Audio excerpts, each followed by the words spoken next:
Hello, I'm back. Welcome back to the dungeon. Obviously, I've already done a full tutorial on how to steam milk. That is now going to be part one. Still serves its purpose as the foundation, basics of how to do it. But I've recently watched that video back. I made that over a year ago, and I feel there are some key points maybe missing or that I didn't emphasize enough. And these are things that I focus on that I find fundamental to achieving the results that I want. So I'd like to share a few extra things with you on that, which will be useful for anyone that hasn't quite mastered it yet. And then I'll also talk a little bit about the adjust settings video. I'm not going to do a full recap or part two for that. Then following that, any current subscribers out there, I just want to let you know what the future holds for this channel. So I'll talk a little bit about that later on. I'll face the camera to the machine now and get on with these extra tips that I've got for you.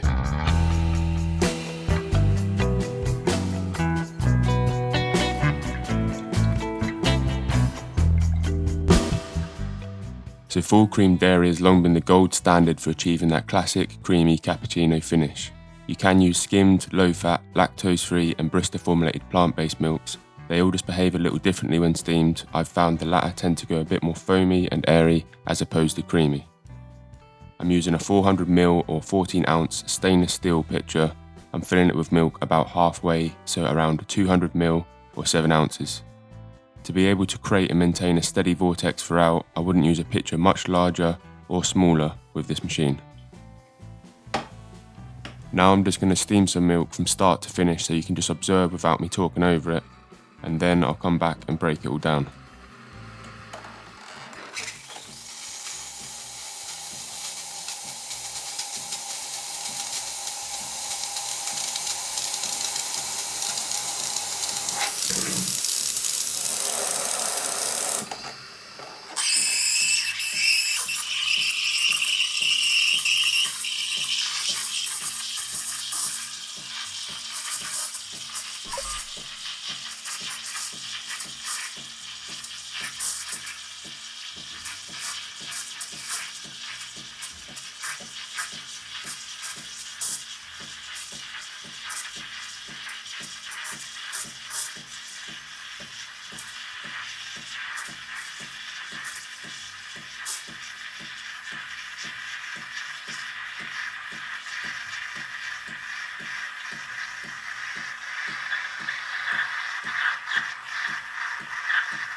You can see here, if you don't prime the wand prior to steaming the milk, it's going to delay your ability to form a vortex right away and begin stretching the milk. It'll also make a lot of noise and create bubbles that you don't want.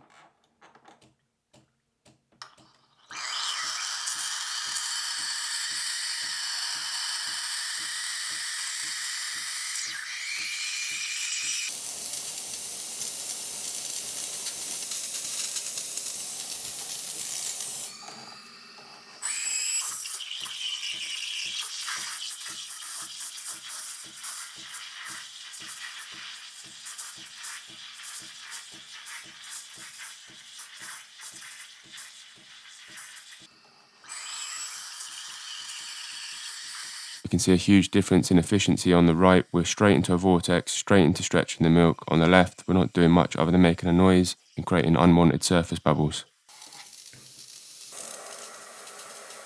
Now, a key point to focus on here is that I close and then open the steam valve again almost immediately. If there's too long in between, the pump will lose momentum and then it'll have to start again from a dribble. Note that we're forming a vortex right from the start, and we want to maintain a steady speed all the way through the process, right into the end.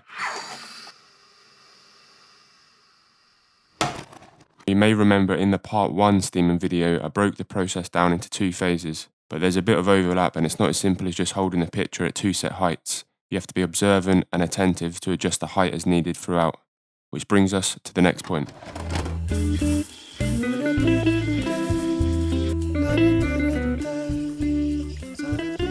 As we stretch the milk, its volume increases, therefore the surface of the milk moves higher with newly formed foam. To incorporate this down into the mix and have our wand tip remain just below the surface, we have to gradually lower our pitcher in sync with the change in surface level of the milk.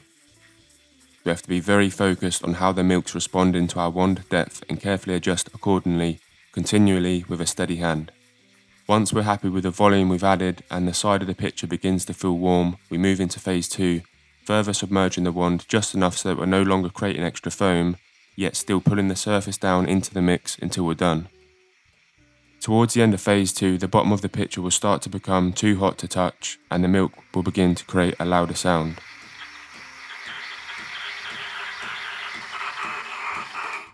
This screeching is kind of similar to the sound it makes at the start when we first start steaming, which by the way should only last for a second or two until we lower the pitcher and find the spot to begin stretching the milk.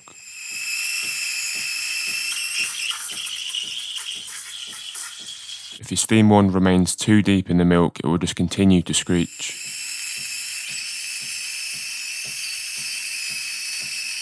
All you have to do is lower the pitcher into place to begin breaking the surface. It's smarter to start off this way a little deeper, making the screeching sound rather than trying to rush straight to the surface.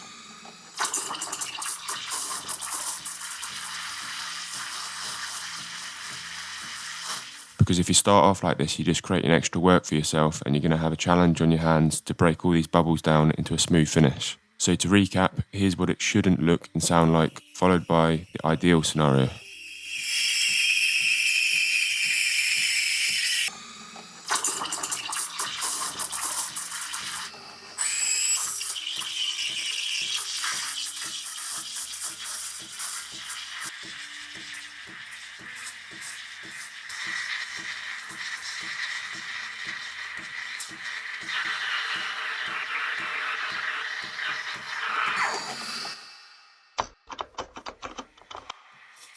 Okay, so what if you accidentally create a load of surface bubbles? Well, here's where it pays off to be a smooth operator.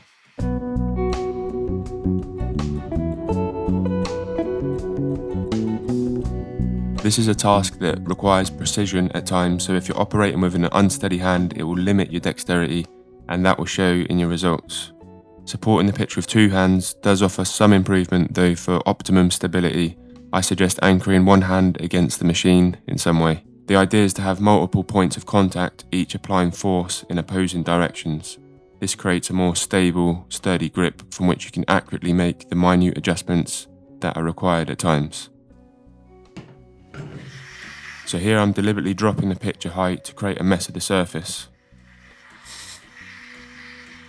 I then correct it by carefully adjusting the pitcher angle and height so that I'm just about skimming the surface of the milk, which breaks the bubbles down and works them into the vortex. Once it's all mixed in, I back away from the surface to a safer depth as to avoid creating any extra bubbles.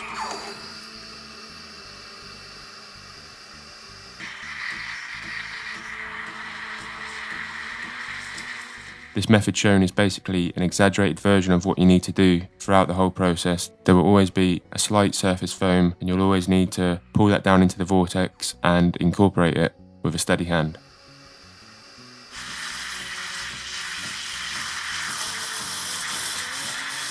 If you attack the surface too aggressively, you will make more foam than you can handle and it can easily reach a point where it becomes uncorrectable.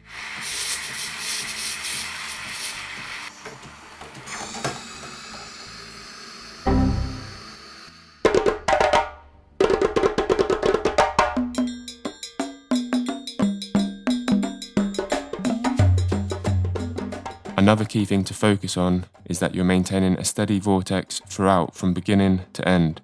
While you're focused on the milk surface texture, you also want to simultaneously be focused on the speed that it's spinning. It can be difficult with this small pitcher because little odd movements can easily interrupt the vortex flow. I find with this one that carefully progressively tilting it slightly forward, particularly as I move into phase 2, helps encourage a continual increase in the vortex momentum.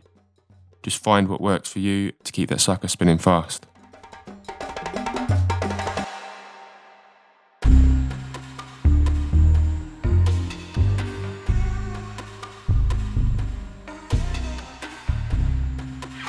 polishing the milk can be a helpful finishing touch, but to be able to do it sufficiently, you're obviously just going to need enough space left in the pitcher. What you can do if it's too full is just knock the top off before you begin to spin it. This will make the polishing and pouring easier and reduce the amount of any unwanted foam sitting on top.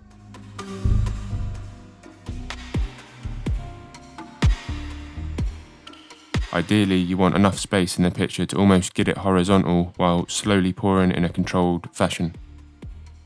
Particularly for latte art, but also just for even distribution of the texture.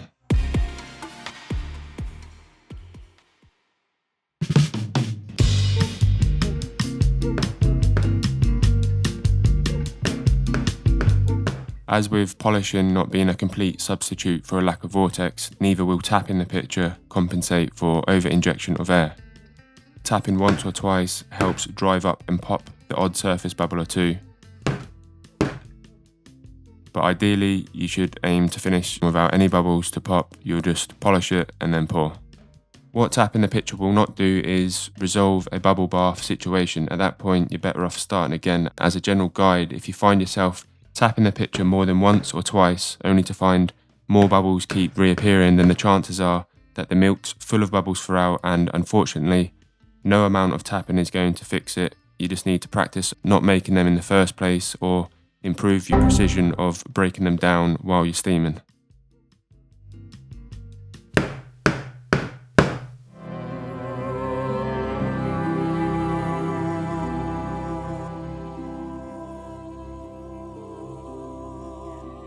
So unlike the steam ones in a cafe, this one is fixed almost vertically, so along with tilting the pitcher away from the wand, I also tilt the entire machine back to further accentuate the angle a little bit by propping something underneath. It doesn't look like it would make a big difference, but it does. I find it a more comfortable angle to work at, and it helps to initiate a vortex quicker. But also, of course, it allows to get at certain angles that would otherwise result in spilling the milk with a near full pitcher, like when we're tilting the pitcher a lot to skim the surface of the milk.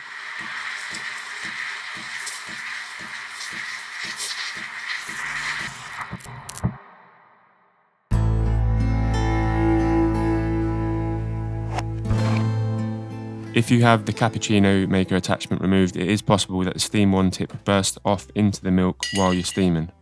I've experienced it a couple of times after filming the first original tutorial, so now simply I've formed the habit of always checking that the attachment is fixed in place prior to steaming the milk. The only thing holding the nozzle in place is a single rubber O-ring, so along with always habitually checking the tip is fixed in place prior to steaming, I also routinely check that all parts are clean and then only reinstall them once everything is dry.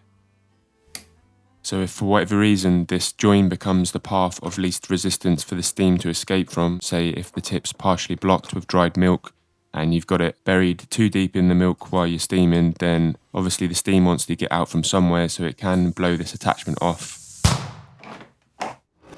Anyway, about the adjust settings video, the main thing I wanted to say is just disregard the 15mm shot experiment. It's a major under extraction and quite a waste of coffee beans, to be honest, so I don't recommend it. I've since reprogrammed the single espresso to about 35mm just to extend the extraction time a little for better flavour complexity. Other than that, I still have everything the same from the adjust settings video. I find it's a happy medium now on the machine between espresso volume and concentrated strength that works well either mixed with milk or without. Alright, so that's it for this video, and that's it for coffee videos altogether from me. I won't be doing another one of these. I will obviously still upload to the channel at some point, but I don't know when that'll be or what it will be about. See you later.